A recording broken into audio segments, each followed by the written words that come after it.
Just to be sure, there's a spoiler.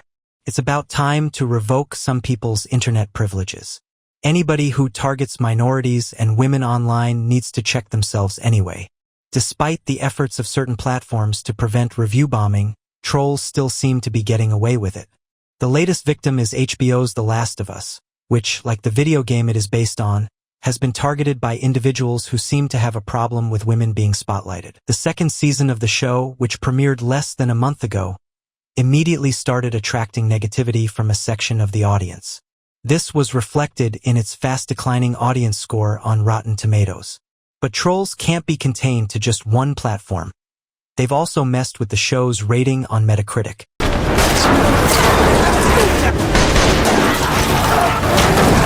Welcome to Movie Spy. The Last of Us Season 2 holds a must-watch 81/100 on the aggregator platform, but its user rating is languishing at 4.4.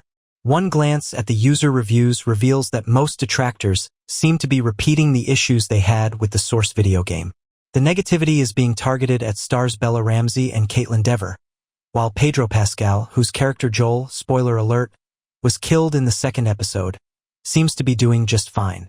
After the release of the video game, it was actor Ashley Johnson who was singled out by the trolls.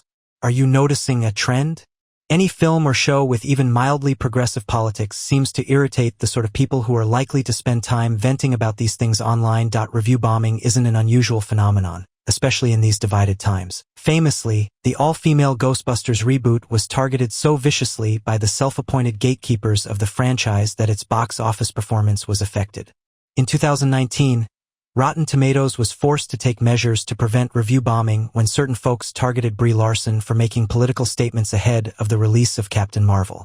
More recently, the stars of The Little Mermaid and Snow White remakes were also unfairly targeted by trolls who clenched their fists against the perceived progressive politics of those movies. In The Last of Us, the detractors seem to be furious at Joel's death at the hands of Abby, Dever's character. Critics are standing up for The Last of Us, as they always have. Co-created by Neil Druckmann and Craig Mazin, the show's audience score on Rotten Tomatoes has dropped to 51%, which doesn't reflect the critical acclaim that it has received. The second season's official critic score stands at a certified fresh 96%. In his review for Collider, Ross Boname wrote, "With Season 2, Mazin and Druckmann prove once again why HBO's The Last of Us is the strongest video game adaptation ever."